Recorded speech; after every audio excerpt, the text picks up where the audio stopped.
Welcome to From the Driver's Seat, the Averitt podcast for all Averitt drivers to keep up with news and information across our network. Make sure to subscribe on your preferred podcasting app to make sure you're notified as soon as every episode drops. And now, hosting from the driver's seat, Director of Driver Services, David Broyles. Hey everybody, it's David Broyles. Hope you're doing well. A great podcast today. Got some great guests. I think you'll enjoy this. Got John Creamer. How you doing, John? David, good. How are you? Doing great. Ryan McVeigh, how you doing? Doing great. And we got Lewis Ledbetter. Hey, Lewis. Hey, David, how you doing? Doing great. And, all y'all folks are from Dedicated, right? Yep. John, what do you're the director. What region of Dedicated do you have? I am Region 1. And what is Region 1? Okay, I know everybody says Region 1, Region 2. What's Region 1? I mean, I know you're a little bit spread out a little bit, right? Well, last year, when we expanded into a fourth region, we decided we were going to try to be a little bit more geographic to be in line with the way the rest of the company is structured. And so Region 1 now is Texas, Louisiana, Oklahoma, a little bit of Arkansas, and North Georgia and East Tennessee. East Tennessee. Yeah. So we also try to respect, long-standing relationships with the customers, which is why it's so just, it doesn't make a lot of sense to a lot of people, but it makes sense to us. Yeah. Well, I mean, you've had some of these accounts for a long time. You've been over some. I know some of these accounts that, just kind of run through some of the accounts you've had for a long time out of those regions. I guess I know Pods is one, right? Pods is definitely one. Before we did the split, I had Cracker Barrel for probably the full length of my tenure with Averitt, and I can't think right off the top of my head, anything that's nearly as long as that. But we've had a lot of accounts 10 plus years. So most of our region has been intact for at least 10 years. Yeah. I know you had, Petco down in Georgia and Petco in Texas. Yeah, PetSmart. PetSmart. Yep. PetSmart's been a relationship for a long, long time as well. Yeah. Started down in Texas and spread up into Georgia. Big accounts. We've had them for a long time too. Yes, sir. Been going for a long time. I know Lewis was, you were in charge of the Petco account for a lot of years, right? Yes, sir. I was the site manager for our Petco Brownston account for 3 years. I was a frontline leader before that for 4 years. I was actually a driver on the account as well. So, oh, really? You actually drove for Petco way back when? I did, yes, sir. So you kind of moved up through the ranks now, right? I did. I actually started my Averitt career as a student driver in a truckload.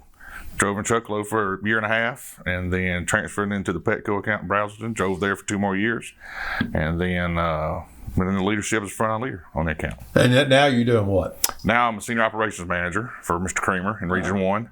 I have responsibility for North Georgia, East Tennessee, and our Pods account based in Orlando, Florida. Yeah, it's kind of a great success story, and it's Averitt promoting from within, and it's opportunity, that like you had. You started with a student driver, and you went all the way up through the ranks of doing that, and that's really, you hear about that in Averitt a lot, and it's a testament to promoting from within and what we do and how things work. And when you get into the positions of leadership and stuff, you can relate well to the drivers, right? When somebody says, "Oh, it's hard work," yeah, I know I used to do that, right? Yeah, exactly. Been there, done it, yes, sir. That makes it easier to relate, doesn't it? Absolutely, 100%. That's good. Ryan, what's your background? Kind of what were you started and how you got to where you are? So I started in 2007 in the analysis group, working under Andy Ussery, Nick Fields, pricing and logistics for 16 years. And then in October, I accepted the senior operations position in Texas, Oklahoma, a little bit of Arkansas and Louisiana. So that's kind of my Region 1 West. That's a good way to put it. That's how he refers to it. That's right. Well, good. How are you liking that's kind of a change from an analyst, doing the pricing analyst and all that kind of stuff. So you've kind of moved into an operations role, really, right? I am. It's great. It was a long time that was not real world scenarios, and now you're thrust into a position where you're like, okay, I know how this is supposed to look. How can we make it work? You think that background helps you a little bit, knowing how we price contracts to operate and things like that? You think that might help you some? I think it does. I think it gives me a different view of everything from most people, and so I get to go into a lot of conversations where it's a different perspective, and so it creates this opportunity to collaborate better because there are more ideas. I think the more you know about everything, the wide range of stuff, I think it helps you focus the different accounts and understand how they operate and stuff. So I think that's always a plus. And John, you've been doing this for a long time, right? You've been here 27 years? It'll be 26 in October. 26 in October. Yes, sir. And we didn't have dedicated a lot longer than that, did we? No, I came in on the logistics side along with Nick Fields about a year after he did. And then we combined logistics and dedicated, I'd say probably within the first 5 years I was here. And so it's been dedicated ever since then. But it's just been crazy growth for those 26 years.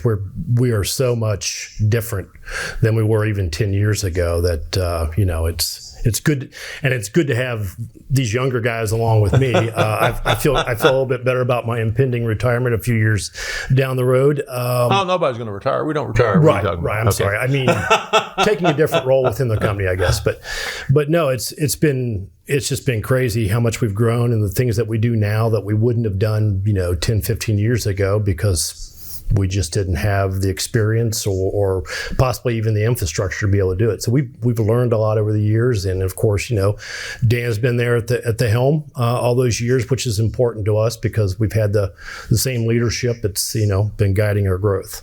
One thing I've noticed, I guess, I've been here almost as long as you. I've been here 25 years here in a couple of weeks, but one thing I've noticed over time, I think we've become more driver-centric in all the accounts, especially and dedicated included.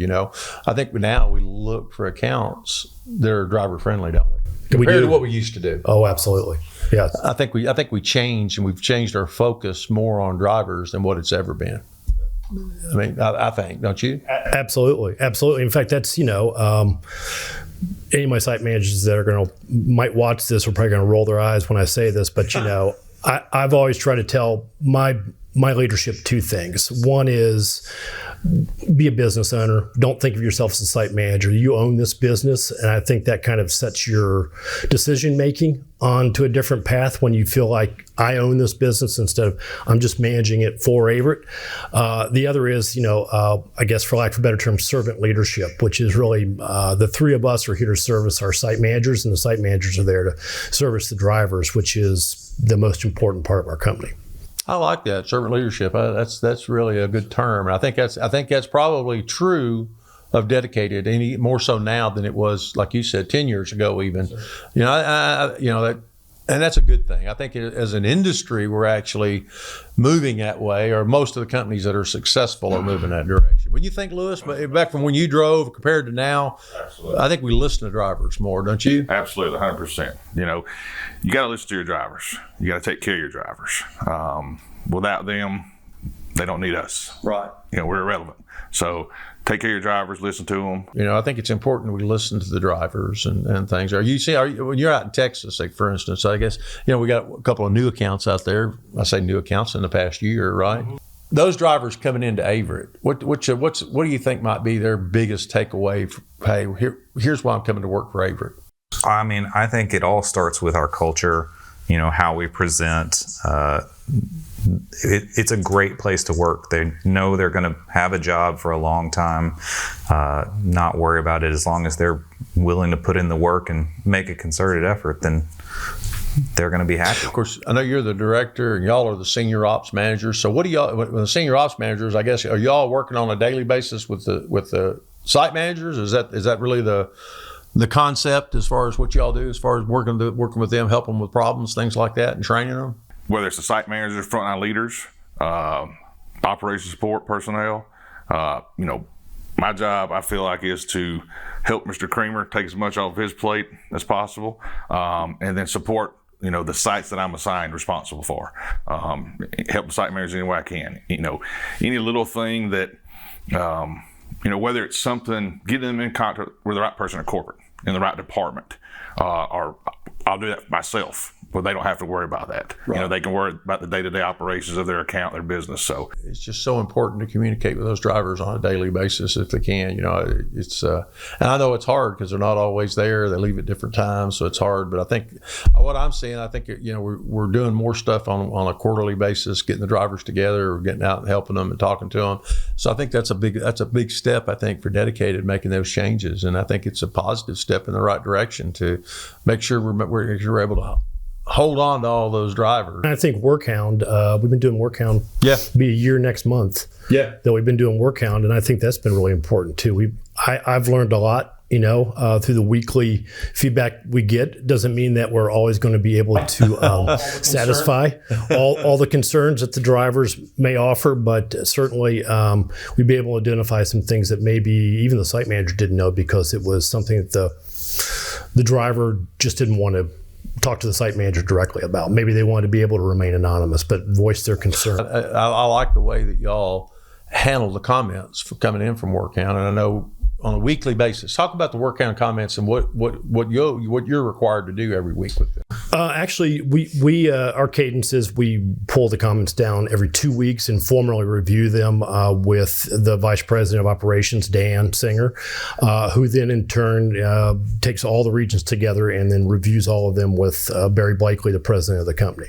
So, and from that, I'll give instruction back to the site managers in terms of things that they can do differently to address that concern, or if the driver has a serious enough concern and is willing to reveal themselves, I'll reach out to them directly, or one of these guys will, just to have more of a one-on-one with them. So again, the objective is not to say yes to everything. It's, to your point earlier, also the opportunity to maybe explain to them the why behind the what, and why is our policy the way that it is.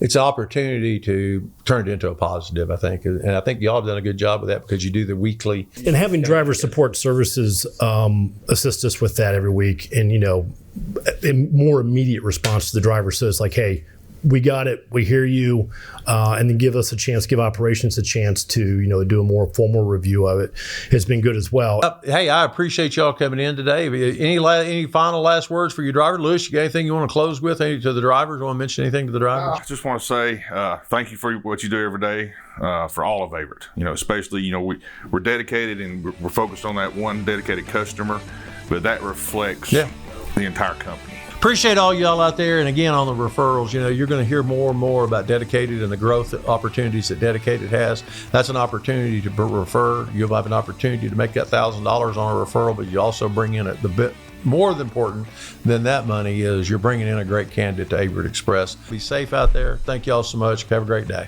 See you on the road.